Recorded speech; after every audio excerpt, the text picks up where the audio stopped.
You are listening to the Short Convos podcast. Boom, and we're live. Welcome, guys, to the Short Convos podcast. I am Az Miralai and my co-host JC. I'm going to represent Too Fast You Cashman today. As I feel like we need to explain for those at home or in a car listening on an actual podcast audio, we're actually dressed in karate gis. I have a white gi following the females in black. As I feel being a martial arts special, we need to bow in. I know people aren't going to get that. Hands by our sides. Yeah, people are not going to get that on an audio one, but. Yeah, I think people actually listening or watching on YouTube need to bow in now as well. So yes, please. Feet together, hands by your sides, eyes forward. You know the deal. I hope you got the bell ready. Well, we need the bell. Do we need the bell? I think the whole thing's the bell. Yeah, the whole thing's the bell. So we'll start with the bell nonetheless. Dichotomy, just to pull off on last week, I was correct. Dichotomy is two ideas that are opposing or appear opposing and therefore need to be, such as the dichotomy of people believing that martial artists are all violent, but we're actually some of the nicest people you'll ever meet. There you go. There you go. And that's something I'm sure we'll have a short convo about today. I haven't actually followed up on my short convo notes, so I'll leave that for next week. Yeah, seeing as we were going with a theme this week. So have you got the bell? The bell is ready. We are doing this week, guys, a martial arts special. So we usually fire the bell or dong the bell, however you call it, when we bring up martial arts, because I think there's only been possibly one podcast we've done without mentioning martial arts. Yeah, maybe two if we count the Jaddy one, but actually that probably came up in there too. Yeah, we just didn't have the bell ready then, did we? It wasn't kind of appropriate on that one. C'est la vie. We're martial arts episode, so I was thinking about this when you messaged to say, oh, let's do this and that, and I was thinking, where do you start? You know, where do you begin? So I'd like to begin. For myself, martial arts is a way of life, and I know that any martial arts instructor or someone that pursues martial arts to the degree that we do would understand that, will get that. It's a way of life.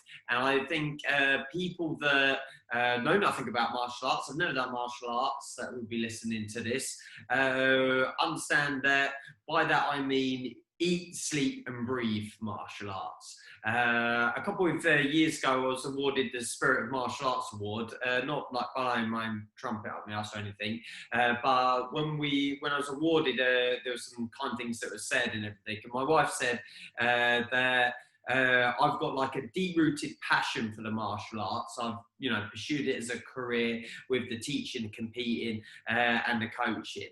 And it's the Latin word she used, spirale, which means to breathe. Literally, martial arts to me is a way of life. Is breathing. How would you sum up your martial arts as? For me, martial arts in its personal relationship to me, it's been my savior. That's how I see it as being. When I think of the way my life would have gone had I had not found martial arts, I shudder at the thought, because similar to you, it's brought me almost everything that I have: my career, my job, my partner, my friends. The majority of the great things and people in my life have come from the martial arts. So for me, it's my savior. And in the same way, it's become now a way of life. It's every day, it's all day. Even just other activities, it somehow blends into it. I can't think of life without martial arts. I can think of my first lesson. I can remember going to martial arts. So that started in 1986 when I can't remember if this was before or during, but it was around the time of the Karate Kid movie. And I had some Karate Kid action figures that I was playing with. And my dad was like, oh, we're going to go out. He didn't actually tell me what we were doing. I don't know if that was his ploy to stop me turning around and saying, I don't do it or something. But he was like, oh, we're going to go out for a drive, or however he put it. And then thus the martial art journey began. I Yeah. can remember martial arts not consuming all of life. I can actually remember weekends where it wasn't martial arts related. I've always practiced martial arts, but for the largest percentage of my life, massively now, it has been all breathing, sleeping, eating.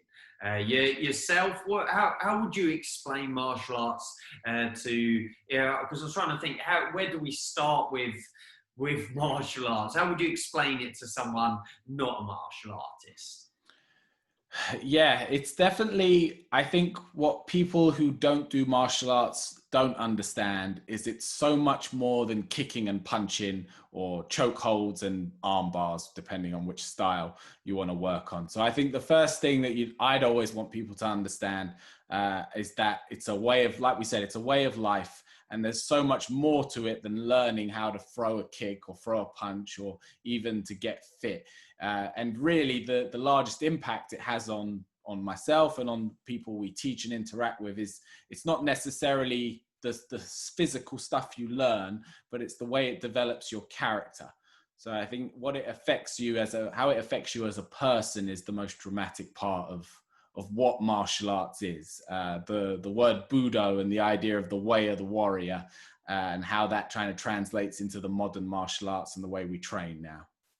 And what would you enlighten us with your journey in martial arts? Like I said, I can't remember life without martial arts. You saying it's like your savior. So what was your journey? It came a little later arts, for me. I want to say it was 1998 is when I first walked into your classes with you and your dad, Tony. And I was brought to your classes for two reasons. One was as a last resort, because I had done every other sport under the sun, every other activity you can imagine, and nothing stuck. I tried everything for a few weeks and then just refused to go back. I was a real just brat when I was little when it came to stuff like that. And my parents, bless them, I mean, I'm appreciative of it now, but they were very easy to roll over and just let me give up on things when I look back on it. The second reason, and the reason martial arts specifically came up, is my parents at the time were going through their divorce and I had started acting out. So I was never a violent kid, but I started acting violently and lashing out and being more aggressive than what was in my nature. So they were trying to find somewhere to channel it and put it into, which led me to you guys and led me to training. So again, even back then, it was a savior from kind of the demons that I was facing, trying to grow up and living through that situation with my parents. And it helped, did it? Did it help short term, long term? Instant. It was an instant fix. My behavior just instantly got better. And then I found it and fell in love with it. And, I just had somewhere to put everything.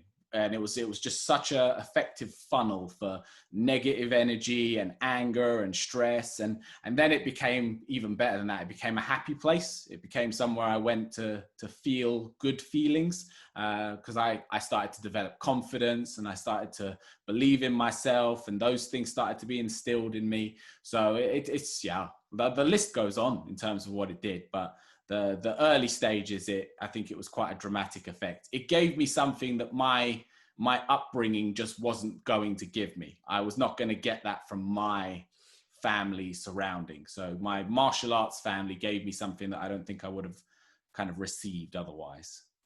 I think it could quite easily, this podcast, turn into a martial arts promo, and yes. you could cut that and easily put it on Facebook as a promo, even though it's coming from the heart and everything.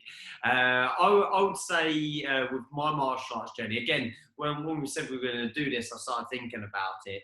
I'd like to say I've had quite a diverse martial art journey, and from the point of view, I've not studied lots of styles. I don't hold a black belt in 10 different styles. My traditional style is the karate, the kickboxing is the sport, the more modern aspect of it, and then fitness and all the things that have tagged on along the way. I've practiced with weapons and every self-defense and every such like of the angle of martial arts. I've practiced in Kung Fu and that, but I haven't necessarily studied each long term. Like some people, as we know, have come to the club who have dabbled in a bit of everything, got to a brown belt in a bit of everything. They haven't kind of stuck it through, or there has been some that have got a black belt in this, a black belt in that, and do stick it through. You know, that's part of their goal.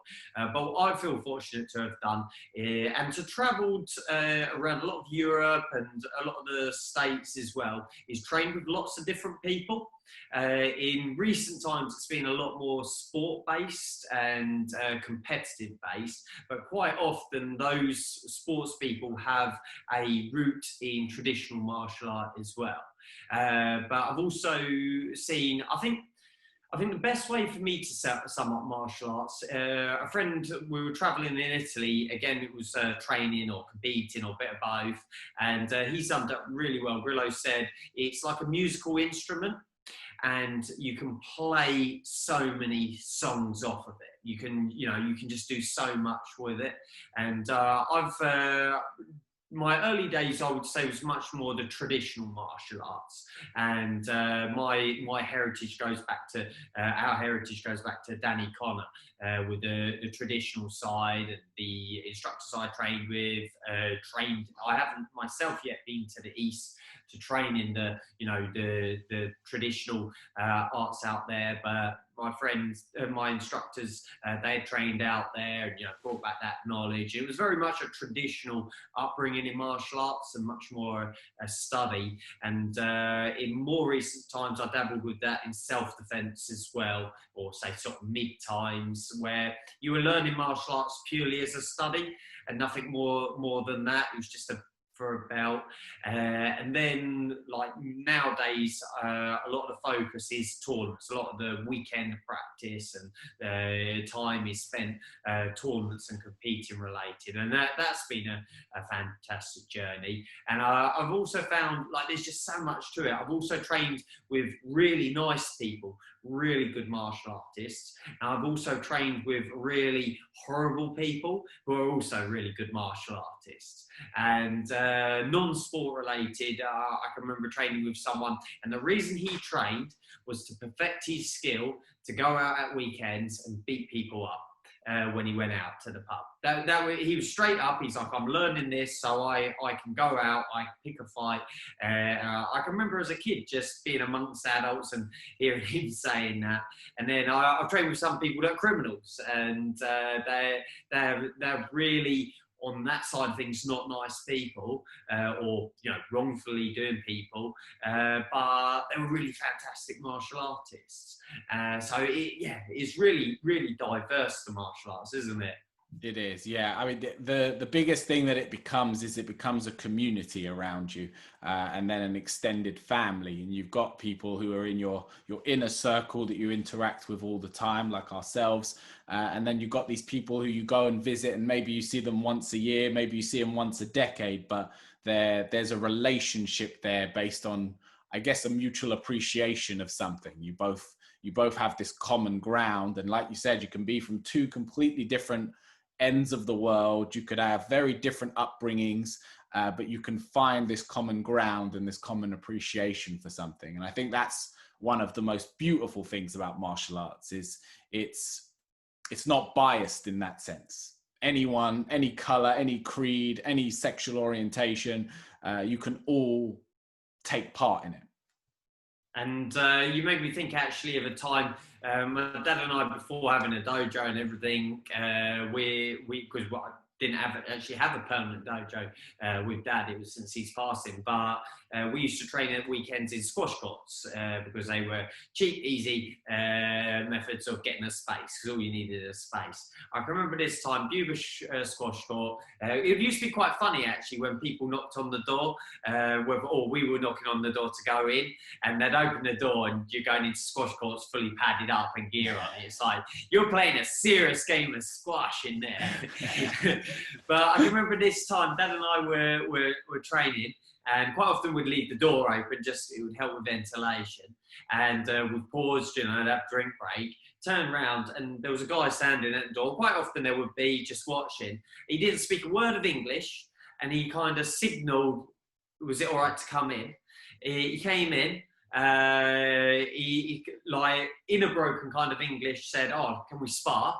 But that gave him his gloves. I sparred for him for a couple of minutes. We exchanged some kicks and punches.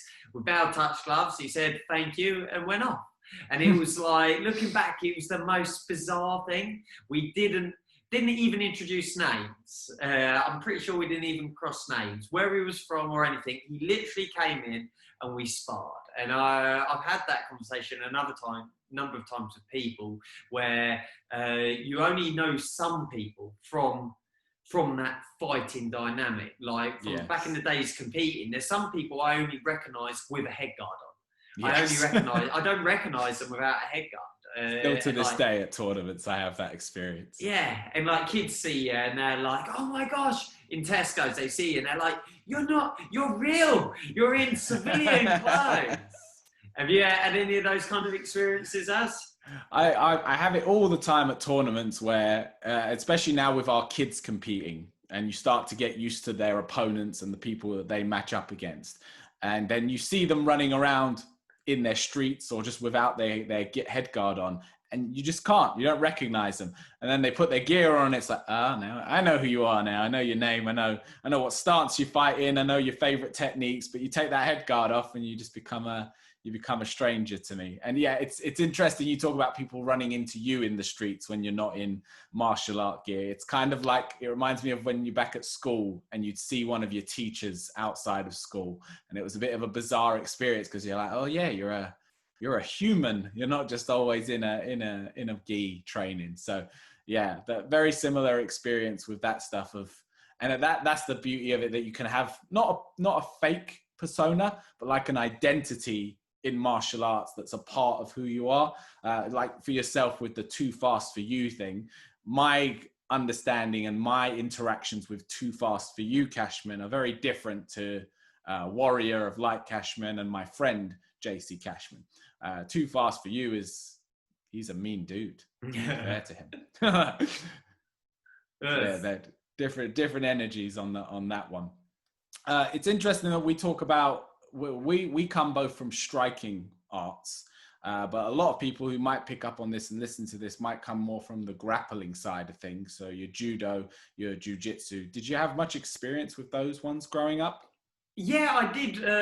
Again, with the sports side of things, you and the different clubs that we trained with, like my father and I think some people rather could go through martial arts, or maybe even the majority of people that go through their martial arts career, be it 6 months to 60 years, could stay with the same school and the same system. And we mix now with a lot of people competitively, but our practice is our own system. But my dad and I, or led by my dad, went and trained with a lot of people. We sought out on the sports side of things, training with a lot of people, just because he was a world champion. A lot of people didn't realise until my dad's passing that he didn't actually start martial arts till he was in his 40s. Well, you started together, right? Yeah. Everyone presumed that, Dad was Mr. Miyagi, who trained in Japan, and he's half Oriental, half Native American, and all of that. But yeah, no, he grew up. He was a keen footballer. That was going to be his profession, be a professional footballer. He was an electrician. He played volleyball. He had a for a better word, a usual life. And then, he got into martial arts at 40, and then, pursued, the journey that brought him to being I like to refer him as our grandmaster now, and a world recognised referee, and, he competed internationally himself on all those things. So, we mixed with a lot of people, and even though we were training in the sports side, there was always a little bit of a crossover to Kung Fu or Jiu-Jitsu, or you had an influence. But my main practice came in small circle Jiu-Jitsu with Leon J, and actually graded to a brown belt with himself, and that was week in, week out.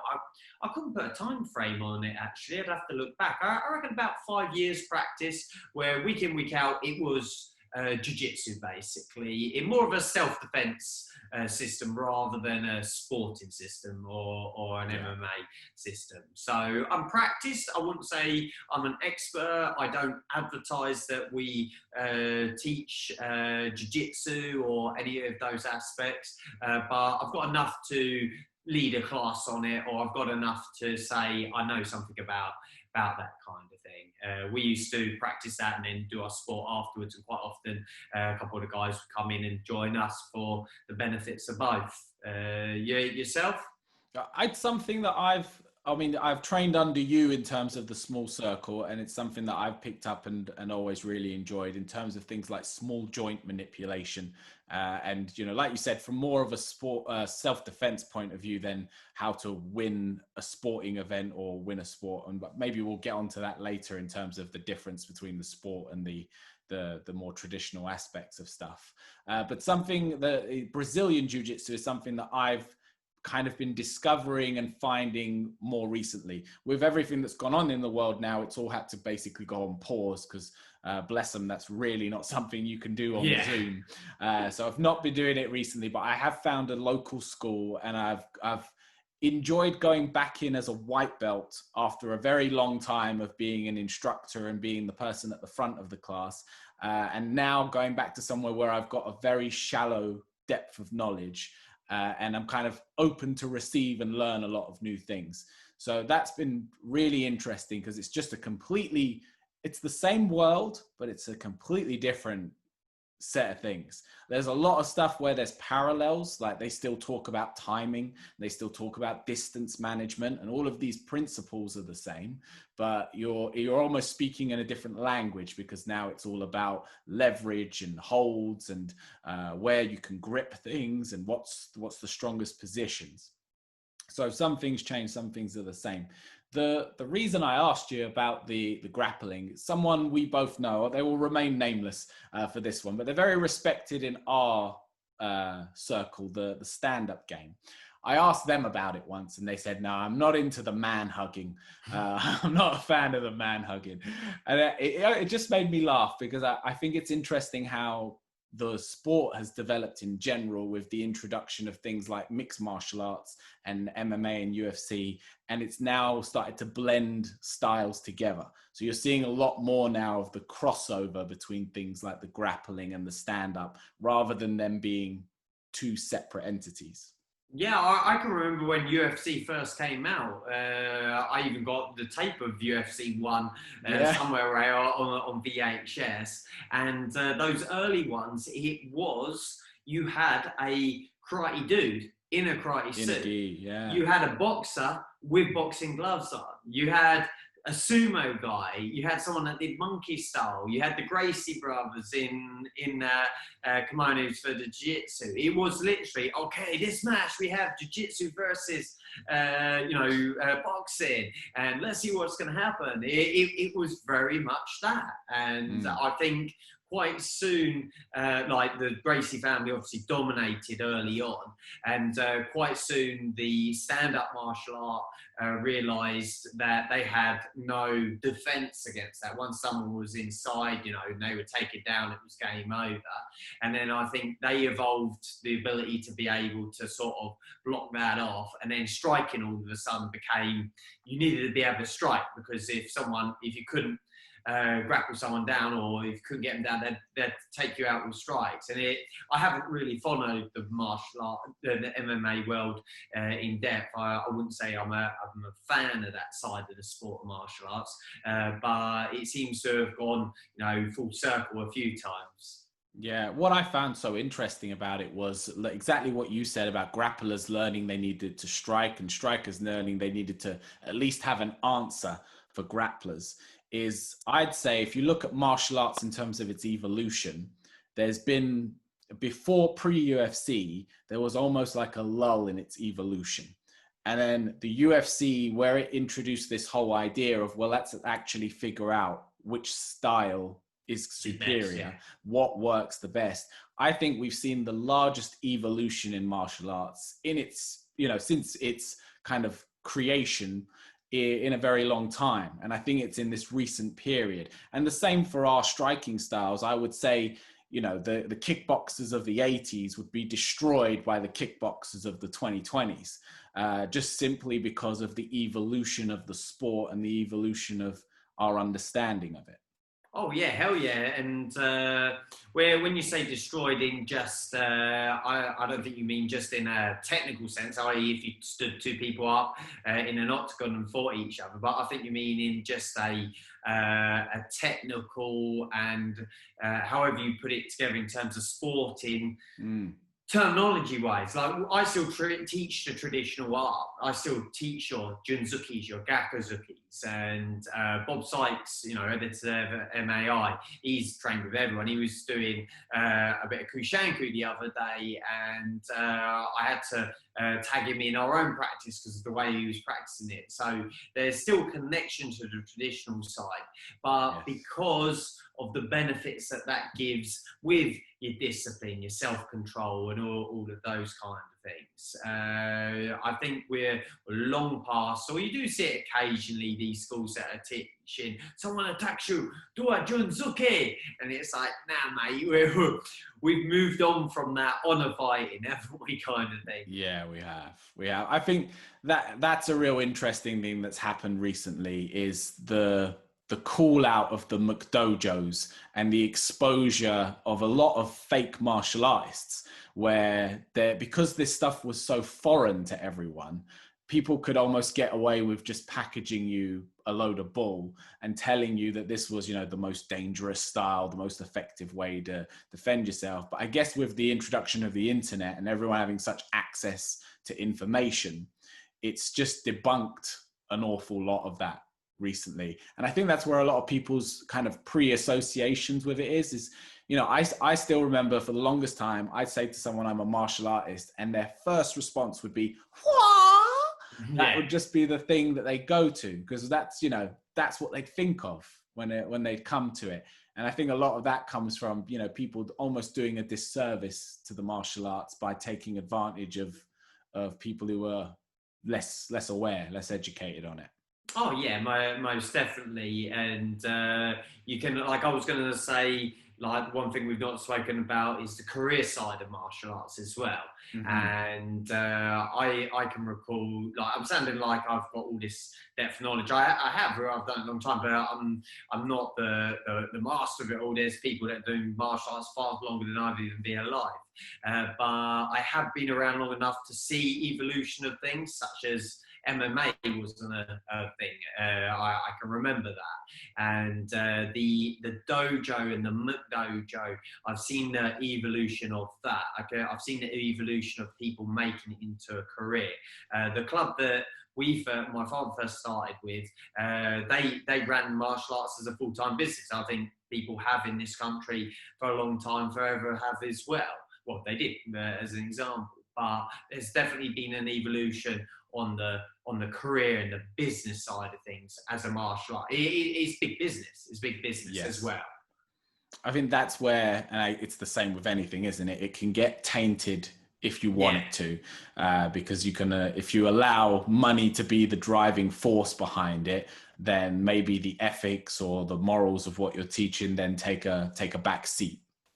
And then that's where that can go wrong. Yeah, and then you can also turn around and say there's no one regulating body for it all as well. There's not one person, one group or such that we all answer to. And I don't think it would be a good thing necessarily if we would, because I think whoever that one person could have a lot of dominance over a lot of things that wouldn't be beneficial for everyone. You see that issue in other sports that do have that large governing body. But we have a governing body, and what we do is stand up with the WACO, and you only have to look at that portfolio. There are 170 odd countries around the world. You don't have to rattle it off, but there's genuine ownership to what we're following and what we're abiding by and everything else. And then you don't have to name drop, but it's the people that you practice with and the recognition you get from people who have a standing. I think there's some clubs out there, all due respect, they compete against each other. They don't compete against anyone else. And Tom, Dick, Harry, world champion, beating that club kind of thing. There's a lot of that going Yeah, definitely. Well, it's the whole, if you can't beat the big fish in the big pond, just find yourself another pond, right? Yeah, yeah, And you see that in a lot. But I think, like you said, where things are not as governed under one umbrella, you're going to get that a little bit more with the martial arts. And to say you're a world champion, it carries a level of prestige that everyone would aspire to and want. same as Look the black belt, towards. isn't it? Yes, yeah, exactly. And there's so many places that will give you a black belt, or, basically let you buy a black belt. But there's a very big difference between two black belts. And again, someone who wasn't versed in martial arts, they would see someone who's a black belt and just assume a level of proficiency and understanding. Yeah. But the reality is, two black belts could be very, very different people with very different experiences. Yeah. And it's always been kind of brought up. What is the best style? That's always been the best. The everlasting conversation and question. I feel the best answer to that is it's not about style at the end of the day. I believe it comes down to the instructor. It comes down to the heritage of the club. That's what the best is. It doesn't really matter if you're teaching kickboxing, karate, jiu-jitsu, any of the traditional arts or any of the MMA modern stuff. I think it's down to the instructor. I think that's where the value is. You might prefer your man hugging, you might prefer your pajama wearing, you might prefer your tickling each other on a tatami, whatever your preference is of your diverse martial arts. I think it's the instructor that carries where the quality is. Yeah, I 100% agree. That's one of the questions I get asked the most by people who inquire to our school, because again, they're coming from a place of not having a clue. So you're kind of their first point of contact to get any information. And you'd be amazed that they'll actually ask you, what do you think is the best style for my kid? And you're like, well, you've called a kickboxing school. What I should say is, this one, you found it first time, good job. Yeah. But that's basically the conversation I always have. I say, look, your kid's not going to know the difference because they have no point of reference. What they're going to recognize is when they walk in, do they get on with the person who's teaching them?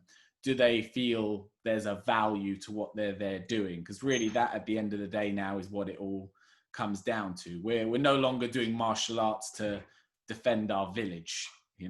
So if you're doing it now, it's something a bit different. I think the approach has changed.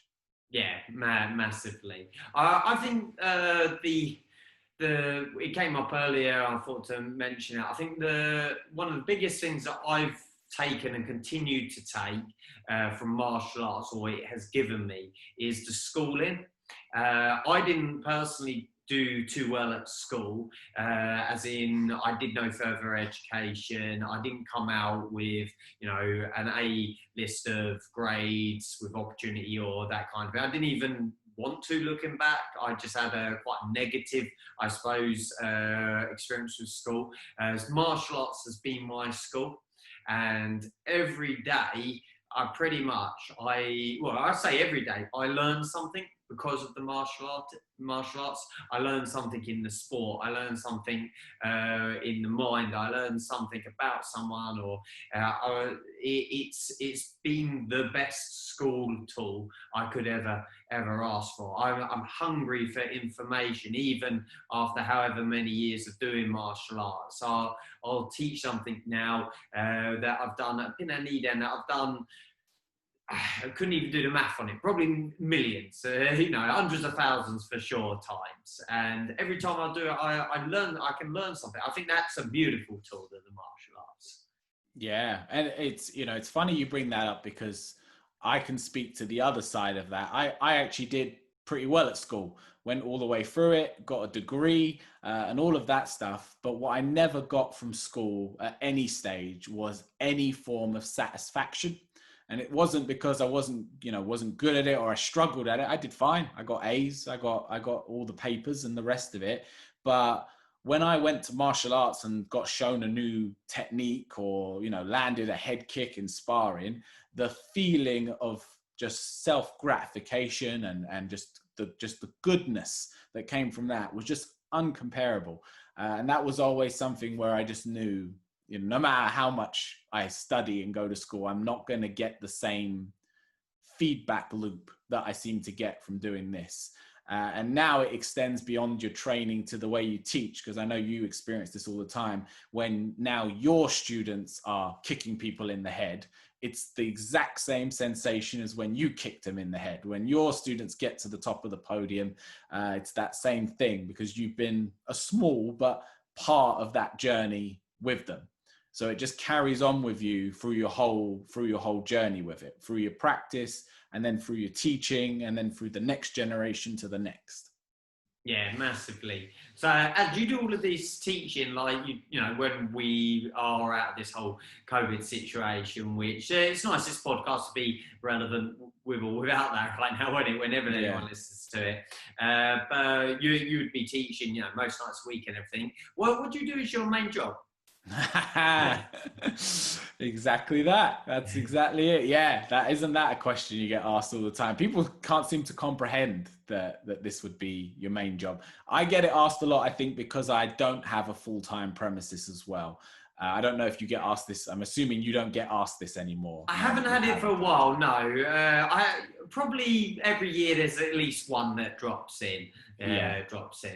Yeah, I'm still operating out of community centres and halls. So I think for a lot of people, they still believe that this is my part-time gig. And then you explain your numbers and how many people you teach, and they kind of go, oh, okay, fair enough. Yeah, but I mean, that's the other side of it. If for anyone who is listening and interested in doing this as a career, I think it's important to preface it with, if you want to teach martial arts as a career, understand that you're going to spend 80% of your time not teaching martial arts for a career, in terms of all the other stuff it takes to give you the opportunity to then be in that moment to teach, which is a great moment, but there's a lot to it, isn't there? Yeah, you said people don't necessarily ask me what other job I do, but I have more often people say, oh, it must be great at your dojo. You just must be able to train all day, every day. You just must get up and just train, and you eat. The kids think I live there, and it's like, no, I have to do quite a bit to be able to open the door for you to come and train, actually. Yeah, you end up wearing a lot of hats, but it's worth it for the hour where you are on the mats with everyone doing the thing. And I think that's what it's all about, isn't it? Is everything else is kind of what's that? What's your dad's line? The wire. Oh, life's on the wire. The rest is just floating by.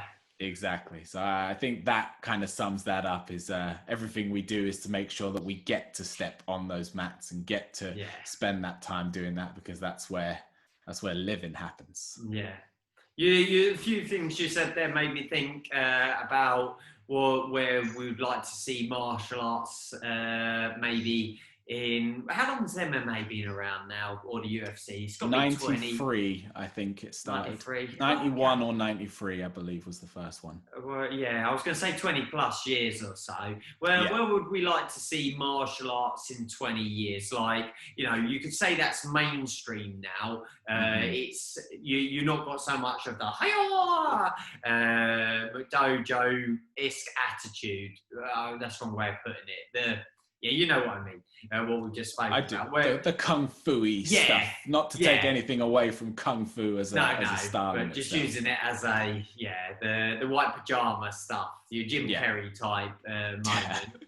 Well, where would you, what do you think martial arts deserves, or where would you like to see it in 20, 30 years? My big thing, and I do think we're moving closer to it, is I think everyone at some point in their life should do a martial art. And again, whatever style you want, whatever you think, I think that it's one of the most powerful things you can do for yourself in so many different ways. So I would love it to get to a point where it's just one of those things that everyone at some point in their life takes part in, whether it be for a few months, a few weeks, or a few years. That would be what I'd like to see for martial arts, because I just think it brings so many benefits. And I'm sure other sports and other things do as well. But in my personal experience, whether it be learning how to defend yourself or learning how to just carry yourself, and then all the others of getting in good shape and learning to be disciplined and learning to having respect. I just think it covers a lot of bases. So I'd love to see it more worldwidely accepted and a little less feared by people who know less of what it is. Yeah. You? Yeah. Me, I would like to see recognition for the sport. Yes. I've grown up. I grew, again, I'm not an old man, but I grew through my youth in martial arts. And I've got to a point now where I'm seeing people that were like my idols growing up. You know, they're 10, 20 plus years older than me now. And they're not in a good way physically. Like they're quite knackered with their hips, knees. You could kind of look back at some of the training we did as how it's evolved and things, but they're not in a great shape. Some of them aren't in a great place financially and all that kind of thing. And it would just be nice to see some of those people looked after by the system, for a better word.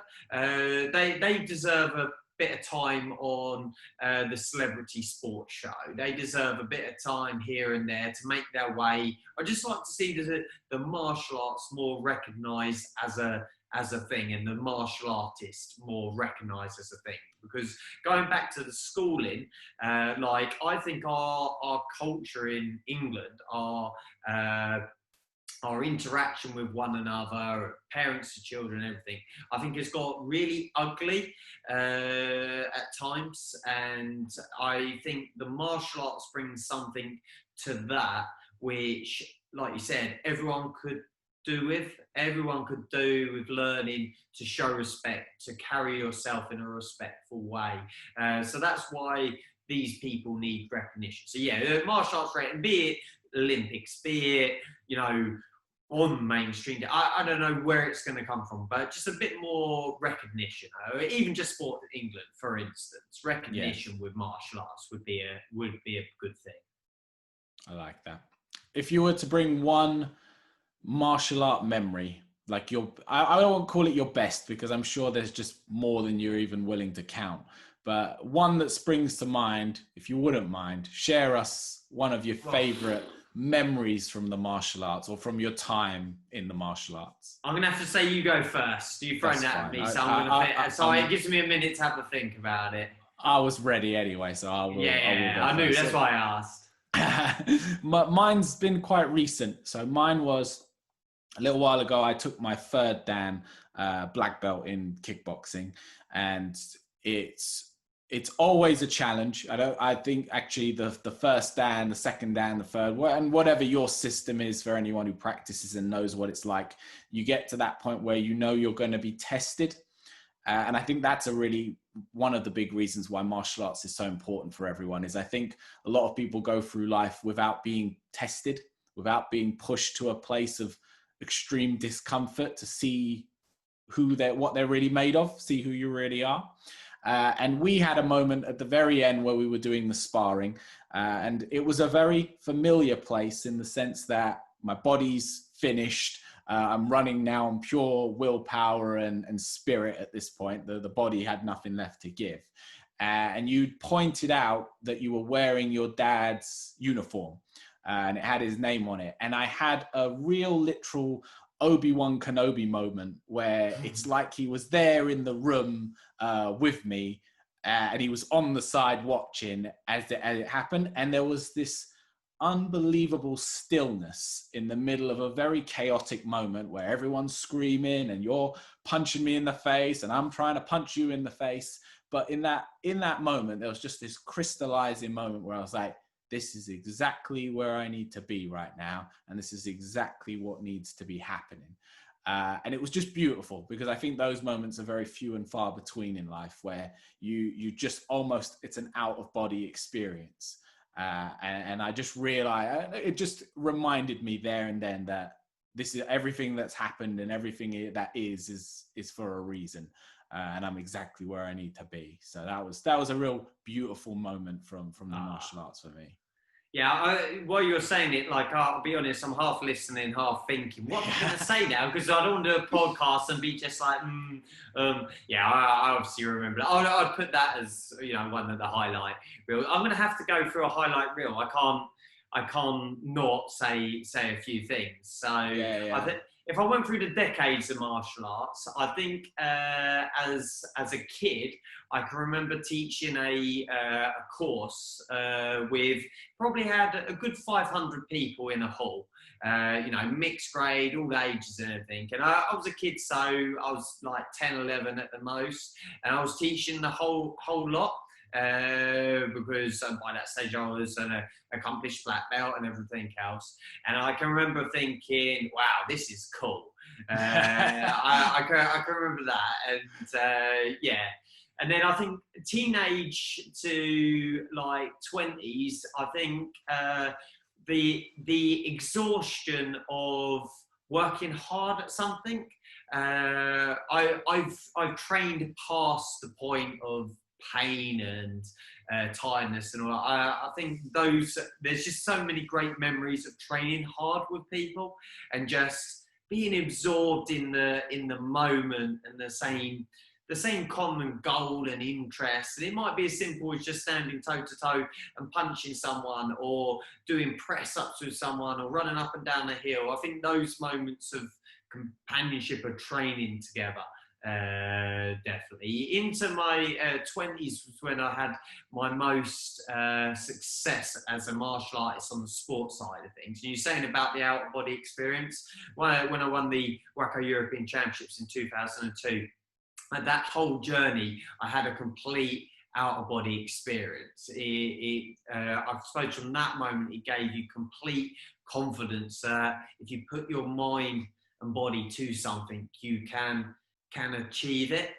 And then into the 30s, that's where I've now really had the opportunity to see my students, my daughter, do well at martial arts. And I've been teaching people long enough now to see them accomplish goals that are now accomplishing other people's goals, and that's a really, really cool thing. I can remember someone saying once that they can't go into town without meeting someone, and they're training kids of their kids, and all of those kind of things. And that's where I've kind of got to now with my martial art journey, and that's really, really, really cool.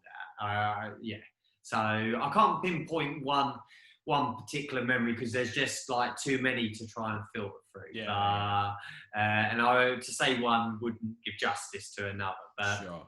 decade by decade, that's where I would say with the martial arts. And going back to what I said about it being a brilliant instrument, I was saying actually in our Fight Club session the other week, because we're still at a point right now with the training where we can't do what we want to do.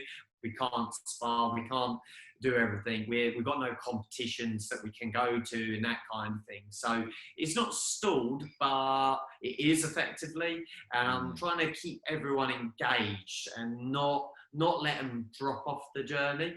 And I think in the 30 odd years that I've been doing martial arts now, there's been at times different nucleus of groups. I can remember back when I was really young, and the group that my dad was teaching in, and the camaraderie between them. Then I can remember when my dad broke away and had his own, what we now have as the SKF club. That was a different group because we'd broken away from another group, and that created a new group. And then I was saying to the Fight Club, our weekly students, and I was saying how this is just such another great group again, because we're all there for a common goal, and probably it's the most diverse and really successful group overall we've ever had. Me as an instructor with my specific club, because we've got young kids, we've got adults, we've got girls, we've got boys. It's quite a diverse group now, and people are doing well. And it's like I think they are some of the best moments. The traveling, the going away, the trips, the late nights, the running through the hotels crazy, as well as all of what the martial art brings. Yes. So what's your favourite technique to finish it off? Oh, favorite technique? We haven't really, question. we haven't really talked about kicking and punching. And punches. Well, we No, said it's not much about it, but yeah, we should talk some about it, right? What's your favorite technique? Oh, I'm going to start. I'm going to let you think about it. You start. Go on. Right. If I had to kill someone, I'm going with the karate chop because it's just movie-esque, isn't it? Yeah. It is. So if I had to kill someone, it's going to be the Haito, the Shutouchi is going to be, all the different ways we can work this. I'm going to say so. Killing someone, it's going to go with that to the throat. If I've got to show a movie scene, it's got to be the Van Damme jumping, spinning, split crescent kick. I don't think anyone's got a better move than that than in kickbox. I think that's there. And then if you go in sport, even though it's not scored enough now and referees need to be educated, there's nothing better than landing a well-timed side kick. You have no intention of hurting the person, but you have full intent on delivering the best psychic you can that really ends up hurting someone. And you go, my foot really hurts. What it must feel like on your face.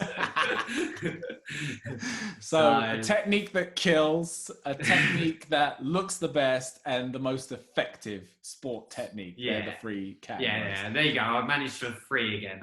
I like it. Technique to kill, for me, it has to be the palm strike up the nose. Oh, it is. I've always liked the idea of putting someone's nose into their brain. That's always sounded. I haven't had that conversation for a while, actually. But, okay. When you get that dad come in and go, yeah, can you really? So yeah, killer technique, palm strike up the nose. Flash technique, I'll have to give it to Mr. Raymond Daniels with the 2-touch spinning kick, because he was the first one I ever saw do that. And I just thought that's if you're gonna get someone and just show them I have just completely dominated you in technique, it's because I've just kicked you twice before my feet touch the floor. Yeah, so that one. And then tournament technique, I've always enjoyed both a spinning back kick, mostly as a counter technique, and a sweep. I really enjoy a sweep. Seeing someone get taken off their feet and put on their butt. I think because it really is a thing of timing and distance. So there's a beauty in it, isn't there? Yeah, there's an art form to it all on itself. So I've got a lot of appreciation and respect for people who can consistently put people down on the floor with a sweep. Right, I've been enjoying this conversation so much. I want to finish with one thing. A word to sum up martial arts then. A word to sum up martial arts. So if you had a one word, so we've just done the pictogram of 3 beautiful techniques or effective techniques. One word, if you had to sum up martial arts, if you had to tweet or whatever one word would be.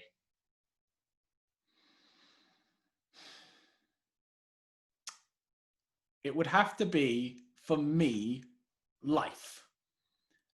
Whether it be the literal is my life, but also when we talk a lot about metaphors on this show, I think the martial arts holds within it so many lessons and metaphors for life.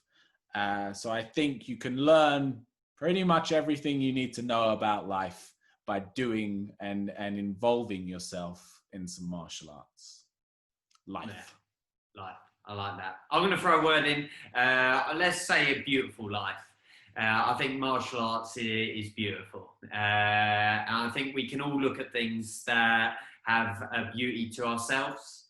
And I think some people can look at martial arts and it's an ugly thing and it's not a beautiful thing.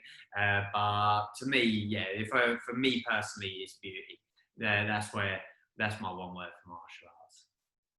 The beautiful life. I love it. Martial arts, yeah. Aha, dude. I think we should leave it right there. Yeah, it was just a short combo, so let's bow out. We're standing up again. There you go. Nice. Class is finished. Go home. It's one-way system. Sanitize your hands on the way out.